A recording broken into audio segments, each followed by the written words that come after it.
আসসালামু আলাইকুম রহমতুল্লাহি ওবরকাতুহু। সম্মানিত দর্শক, নির্বাচন নিয়ে বিএনপির আতঙ্ক তুঙ্গে। এই আতঙ্ক বিএনপিকে প্রতিটা মুহূর্তে অস্থির করে তুলছে। বিএনপির খাওয়া দাওয়া ঘুম সব হারাম করে ফেলছে। কারণটা কি? কারণটা হলো যে বিএনপি আশা আকাঙ্ক্ষা, এমপি হওয়া, মন্ত্রী হওয়া, প্রধানমন্ত্রী হওয়া, দেশ চালানো, ক্ষমতা লাভ করা, এই জায়গাগুলোতে তারা এক্সট্রিম পর্যায়ে রয়েছে। বিএনপি প্রতিষ্ঠিত হওয়ার পর কখনোই এতটা নিশ্চিত আত্মবিশ্বাস বিএনপির কখনো ছিল না। যেভাবে গত 17টি মাস ধরে তারা স্বপ্ন দেখছে যে একটা ভোট হওয়া মাত্রই তারা ক্ষমতায় চলে আসবে, এবং এইরকম পরিবেশ এবং পরিস্থিতি যখন হয়, যে ধরুন আপনি একজন পুরুষ, বিবাহ উপযুক্ত পুরুষ, পৃথিবীর সবচেয়ে কমনীয় কোনো রমণী, যেমন ধরুন এই মুহূর্তে যদি আপনি সুইডেনের রাজকুমারীর কথা চিন্তা করেন, অসাধারণ সুন্দরী, না সুইডেন নয়, স্পেনের, এই মুহূর্তে স্পেনের যে রাজকুমারী, বয়স 22 থেকে 23 বছর, অসাধারণ সুন্দরী, যোগ্যতা সম্পন্না এবং সর্বগুণে গুণান্বিতা। তিনি মিলিটারি অফিসার, তিনি সোশ্যাল ওয়ার্কার, পৃথিবীর সবচেয়ে আধুনিক শিক্ষায় শিক্ষিত, প্রচণ্ড মেধাবী এবং অপরূপ রূপবতী রাজকন্যা, স্পেনের রাজকন্যা, দেখে নিন। তো কোনো কারণে একটা প্রস্তাব হলো আপনার সঙ্গে সেই রাজকন্যার বিয়ে হবে। আপনি অজপাড়াগাঁয়ের বাংলাদেশের কোনো এক গ্রামের সন্তান, কোনো জিন, ভূত অথবা কোনো কেউ অশরীরী আত্মা আপনাকে স্পেনে নিয়ে গেছে।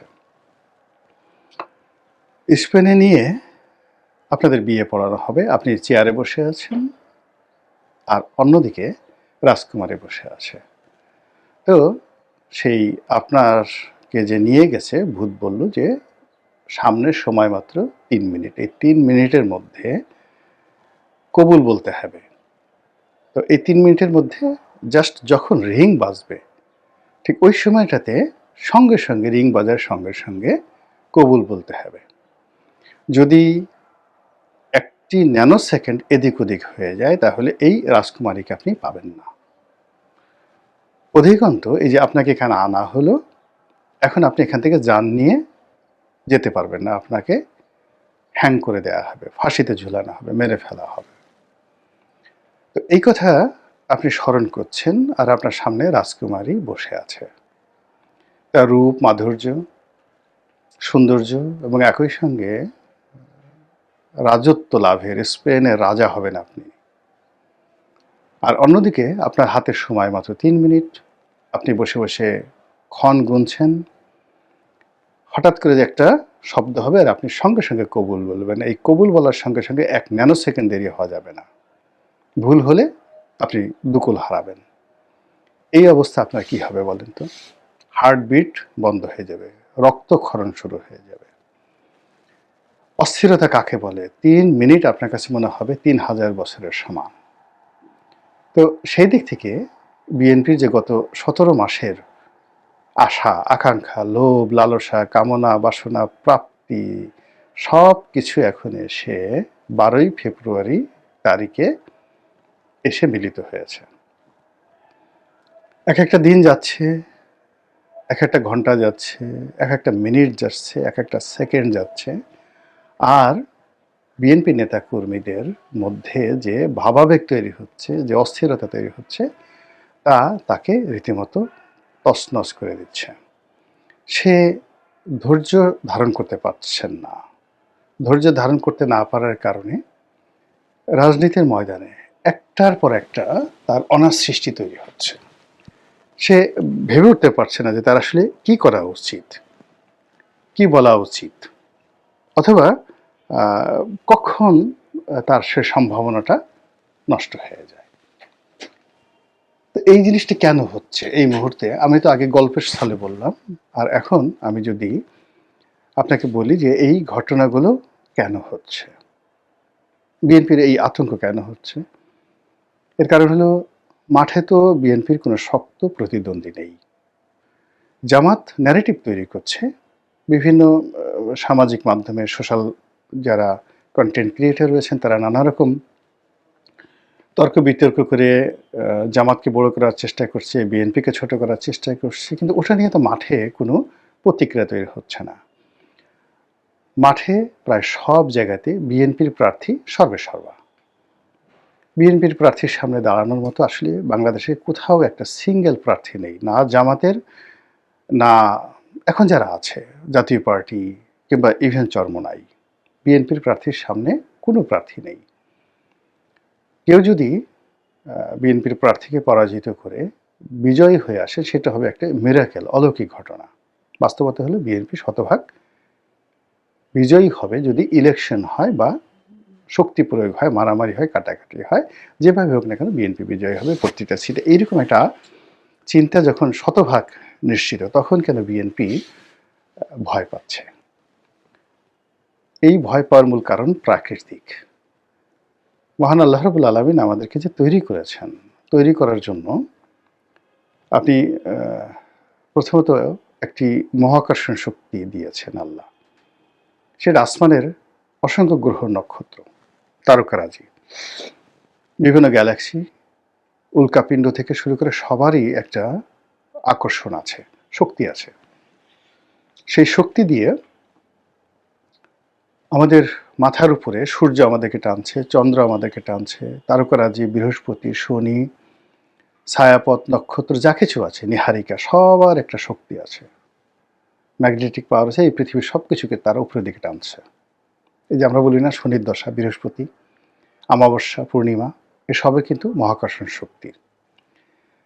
আর এই মহাকর্ষণ শক্তি যেন আমাদেরকে উপরে টেনে নিতে না পারে, এজন্য নিচে মাটির সঙ্গে আমাদের একটা ম্যাগনেটিক রিলেশন রয়েছে, যেটাকে বলা হয় মাধ্যাকর্ষণ শক্তি। তো এই মাধ্যাকর্ষণ শক্তির কারণে আমরা পৃথিবীর সঙ্গে লেগে আছি।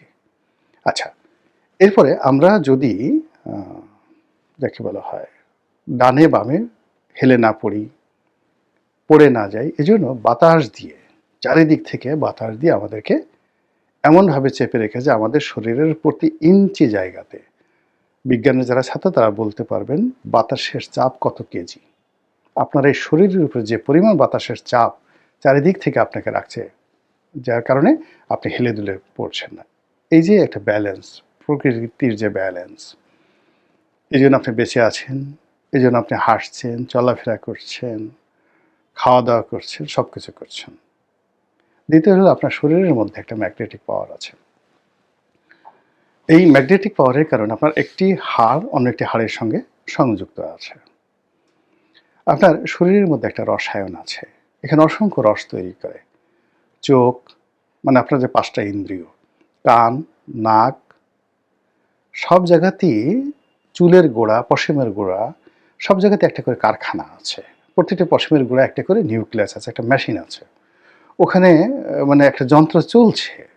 আপনার শরীরের মধ্যে হাজার হাজার কোটি কত যে যন্ত্র, কত যে নিউক্লিয়াস, কত যে অণু, পরমাণু, ইলেকট্রন, প্রোটন আছে আপনি কল্পনাই করতে পারবেন না। তো এর মধ্যে যখনই ইমব্যালেন্সড হয়ে যায়, তখনই মানুষ মরে যায়, অসুস্থ হয়ে পড়ে, ঝরে পড়ে। এবার আসেন শরীরের বাইরে আমাদের সমাজ, রাষ্ট্র, রাজনীতি, অর্থনীতি, সব জায়গাতে একটা ভারসাম্য থাকে, সব জায়গাতে একটা মহাকর্ষণ, মাধ্যাকর্ষণ শক্তি থাকে এবং সব জায়গায় বাতাসের তাপচাপ থাকে।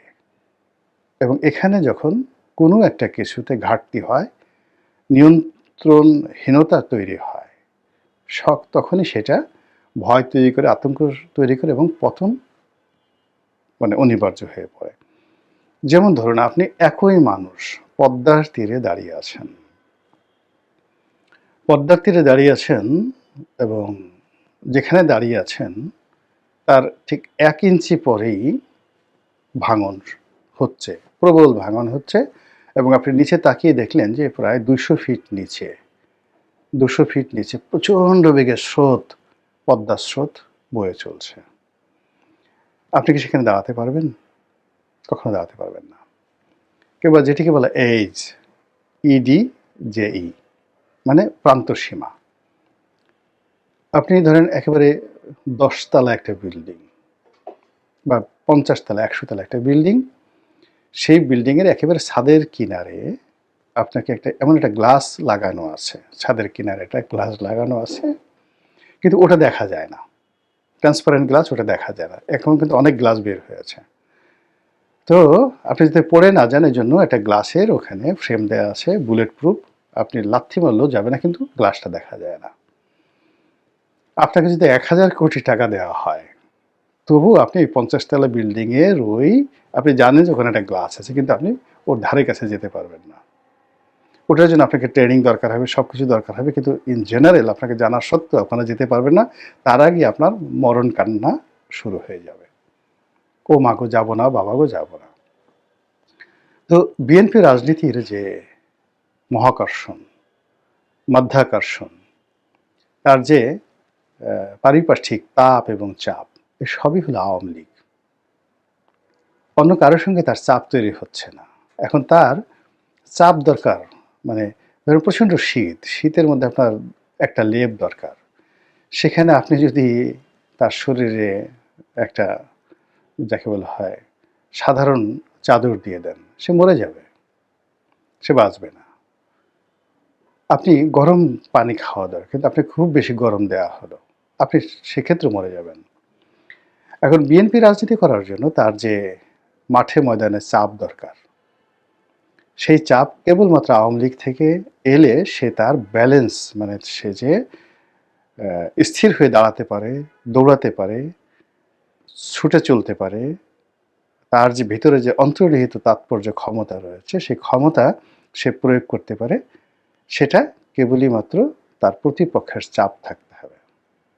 সেই চাপটা এখন নেই, তাপ থাকতে হবে। প্রতিপক্ষ থেকে সমান তালে আপনি যুদ্ধ করবেন, গান করবেন, বাদ্য করবেন, আনন্দ করবেন, ফুর্তি করবেন, যা কিছু করবেন, সব কিছুর জন্য প্রতিপক্ষের সঙ্গে আপনার একটা সমঝোতা থাকতে হবে। সেই সমঝোতা জামাতের সঙ্গে হচ্ছে না, অন্য কোনো রাজনৈতিক দলের সঙ্গে হচ্ছে না, ফলে একা মাঠে সে ঘুরে বেড়াচ্ছে। ফলে আমরা এই যে যেগুলো দেখছি সামাজিক মাধ্যমে, ভোটাররা দৌড়াচ্ছে, প্রার্থীরা দৌড়াচ্ছে, নির্বাচনের কথা হচ্ছে, হানা ভোটের পক্ষে আলোচনা হচ্ছে, কিন্তু যারা সত্যিকার অর্থে মাঠে রাজনীতি করছেন তারা সবাই মানে হরিষে বিষাদ, মানে মুখে মুখে হর্ষ, আনন্দ, কিন্তু হৃদয়ে তাদের বিষাদময়তা। তারেক রহমান সাহেবের মুখের দিকে তাকিয়ে দেখেন তো, যেদিন তিনি প্রথম আসছিলেন আর আজকের দিনে তার চেহারার দিকে তাকিয়ে দেখেন যে সেখানে কোনো দ্যুতি বা নূর আছে কিনা, নেই। ক্লান্তি, অবসাদ, হতাশা, মানে বিএনপির প্রধান নেতাকে আঁকড়ে ধরেছে। মির্জা ফখরুল সাহেবের দিকে তাকিয়ে দেখেন, মেজর হাফিজের দিকে তাকিয়ে দেখেন, মির্জা আব্বাসের দিকে তাকিয়ে দেখেন, মনে হবে সবাই অসুস্থ হয়ে পড়েছেন। এর কারণ হলো রাজনীতির ময়দানের যে তাপ চাপ সেটা নেই, বরং তারা চিন্তা করছে যে এই যে অবস্থা যদি কোনো কারণে ফসকে যায়, অপরচুনিটিটা নষ্ট হয়ে যায়, তাহলে ওই যে 3 মিনিট সময় নিয়ে আপনাকে মানে স্পেনের রাজকুমারীর সাথে বিয়ে দেওয়ার জন্য যে আলাদিনের দৈত্য আপনাকে নিয়ে গেছে, বা ইবলিস আপনাকে নিয়ে গেছে, বা ধরুন কোনো ভূত প্রেত আপনাকে নিয়ে গেছে, ওই জায়গা থেকে আপনি যে বিপদে পড়েছেন, এখন এই প্রান্তিক সময় এসে, নির্বাচনের একেবারে শেষ প্রান্তে এসে বিএনপি ভাবছে যদি হয় ভালো, কিন্তু যদি না হয় তাহলে কি হবে? এই যে 17 মাসে যা করেছি, এগুলো হজম করবো কি করে? যাব কই? করব কি? যে অভিযোগগুলো আমাদের বিরুদ্ধে আছে, সেই অভিযোগগুলো কিভাবে নিষ্পত্তি করব? তারপর যে ফাঁদে পা দিয়েছি, সেই ফাঁদ থেকে কিভাবে বের হব?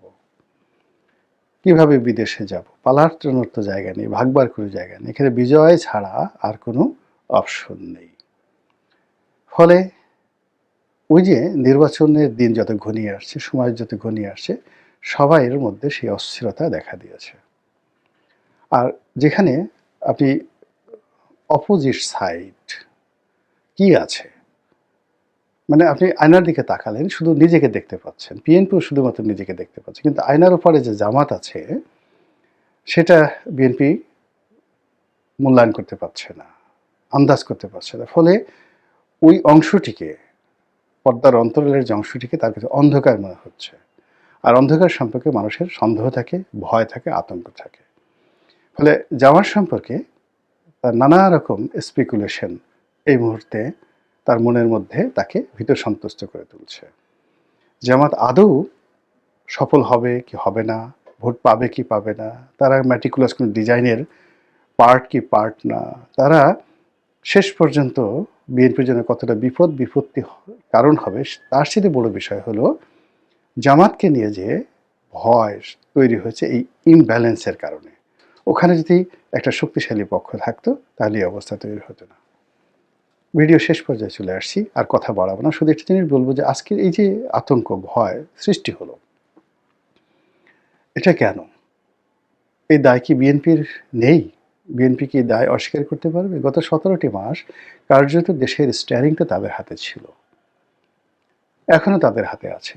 তো এই সময়টিতে অনেক বিষয় তাদের না বলা উচিত ছিল, অনেক বিষয়গুলোতে তাদের হা বলা উচিত ছিল, অনেকগুলো সিদ্ধান্তের ক্ষেত্রে তাদের দৃঢ়তা নিয়ে দাঁড়ানো উচিত ছিল, আর অনেকগুলো সিদ্ধান্ত প্রয়োগের ক্ষেত্রে তাদের বাধা হয়ে দাঁড়ানো দরকার ছিল। সেই কাজটি তারা করেনি।